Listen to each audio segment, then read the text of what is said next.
Welcome to my YouTube channel Gautam Buddha concept classes में आपका स्वागत है। आज हम लोग टेंस के बारे में जानने वाले हैं कि टेंस कितने प्रकार के होते हैं और उनके स्ट्रक्चर क्या होते हैं और उनको बनाने का क्या सरल मेथड है कि जो आसानी से सीख जाए और आसानी से बना ले, है कि नहीं। तो ठीक इसी प्रकार के वीडियो को बनाने के लिए मैंने एक बेहतर स्ट्रक्चर और बेहतर टेंस का संरचना लेके आया हूँ। इस फैक्ट के जरिए आप आसानी से टेंस सीख पाएंगे।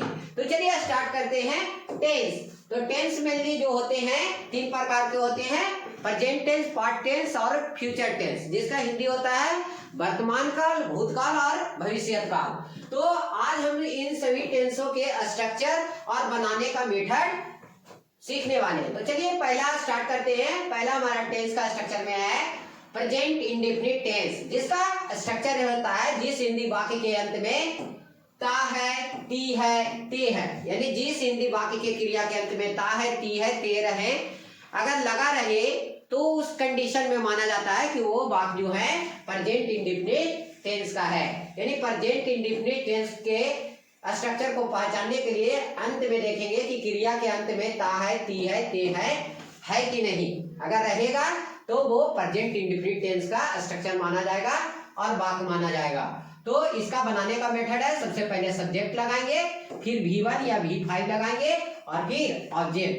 V1 या V5, V5 का मतलब होता है कि अंत में S या ES, यानी कि V1 में अगर S या ES जोड़ दिया जाता है तो बनता है V5। यानी कि प्रेजेंट इंडेफिनिट टेंस को बनाने के लिए सब्जेक्ट प्लस V1 या V5 प्लस ऑब्जेक्ट का स्ट्रक्चर का अगर प्रयोग किया जाए तो प्रेजेंट इंडेफिनिट टेंस के वाक्य बन जाएंगे।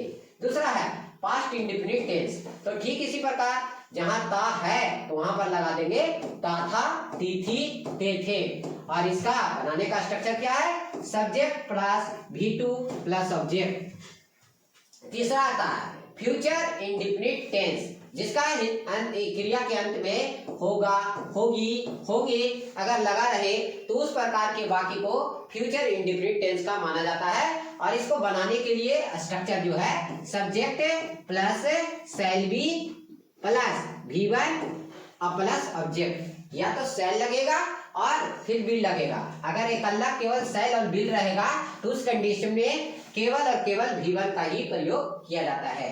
अगला है प्रेजेंट कंटिन्यूअस टेंस का स्ट्रक्चर क्या है, बनाने का मेथड क्या है। तो वाक्य को देखेंगे, अगर अंत में रहा है, रही है, रहे हैं अगर लगा रहता है तो उसे प्रेजेंट कंटिन्यूअस टेंस का वाक्य माना जाता है। और बनाने का मेथड क्या है, subject plus is Emaar plus V1 plus ING, यानी कि अगर V1 प्लस ING तो इसको डायरेक्ट V4 भी कह सकते हैं, और इसमें प्राय ING लगाते हैं, जिससे रनिंग हो गया, प्लेइंग हो गया, गोइंग हो गया, तो इस प्रकार की क्रिया लगते हैं। और अंत में लगता है ऑब्जेक्ट, यानी subject plus is Emaar plus V4 plus object. अगला है पास्ट कंटिन्यूअस टेंस।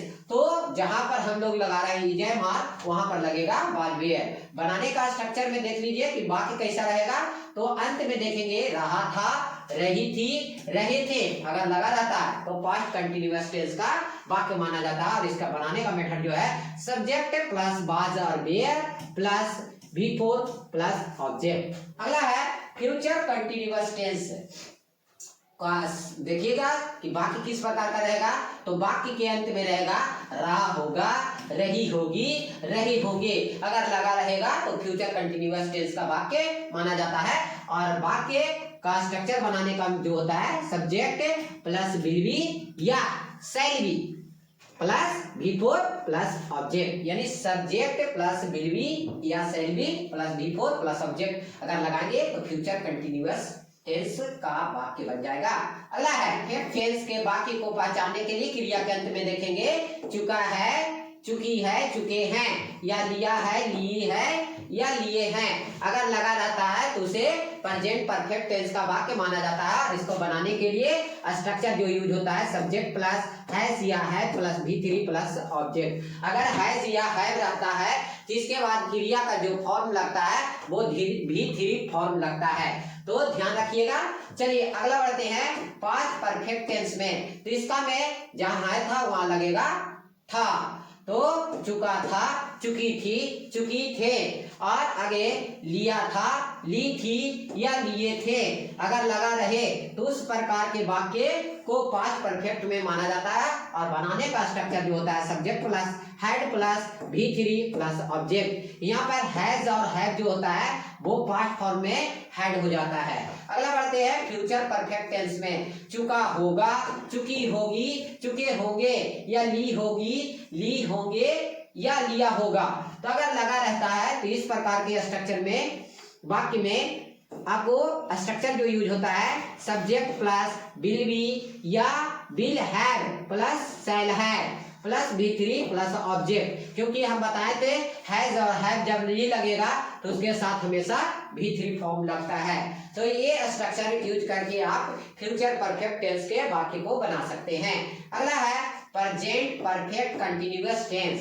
तो वाक्य पहचानने के लिए लगल रहेगा से रहा है, से रही है और से रहे हैं। और इसमें साथ ही साथ समय सूचक शब्द भी लगे रहते हैं। तो इसको बनाने का स्ट्रक्चर होता है सब्जेक्ट प्लस हैज या have plus been plus V4 और प्लस ऑब्जेक्ट यहीं पर होते हैं। और उसके बाद लगता है सिंस या फॉर और उसके बाद टाइम लगता है यानी समय लगता है। सिंस जब निश्चित काल सूचक वाक्य रहे यानी निश्चित समय का बोध करेगा, जैसे 2 बजे 4 बजे सोमवार से मंगलवार से, अगर इस प्रकार से लगा रहता है तो उस कंडीशन में सिंस लगते हैं। और कहेगा परसों से, कल से या बरसों से, है कि नहीं। और लिखल रहेगा कि 2-3 दिनों से, तो उस कंडीशन में आपका फॉर लगेगा, है कि नहीं। यानी अनिश्चित सूचक समय रहेगा तो फॉर लगाना है। और निश्चित रहेगा जैसे कहेगा 2001 से तो वो निश्चित हो गया। और कहेगा वर्षों से तो वो अनिश्चित हो गया, कौन वर्ष से पता नहीं। तो निश्चित रहेगा तो सिंस लगाना है और अनिश्चित रहेगा तो फॉर लगाना है और उसके बाद समय सूचक डालना है। तो आगे बढ़ते हैं। अगला है पास्ट परफेक्ट कंटिन्यूअस टेंस का। तो इसमें भी वही रहेगा कि जहां है वहां पर लगेगा था, से रहा था, से रही थी, से रहे थे। ये आपका हिंदी वाक्य का अंत में लगल रहेगा। और साथ ही साथ समय सूचक मैंने बताया किया था। आगे इसका बनाने का स्ट्रक्चर जो है subject plus had plus been.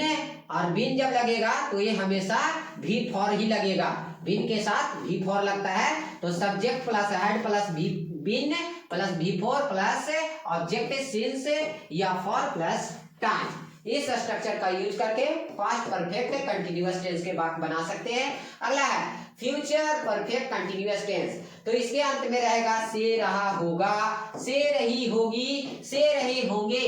तो इस प्रकार के वाक्य को बनाने के लिए हम यूज करते हैं subject plus shall been plus have been plus सही या बिल प्लस हैव बीन। और हैव बीन बीन लगेगा तो हम बतेबे किए कि हमेशा V4 लगेगा, उसके बाद ऑब्जेक्ट और उसके बाद सिंस फॉर। तो बतेबे किए कि निश्चित टाइम रहेगा तो सिंस और अनिश्चित समय रहेगा तो फॉर और उसके बाद टाइम डाल देना है। ठीक इसी प्रकार के वीडियो को पाने के लिए हमारे चैनल को सब्सक्राइब कीजिए। अगर वीडियो अच्छा लगा हो तो हमारे बेल आइकन को जरूर दबाएं।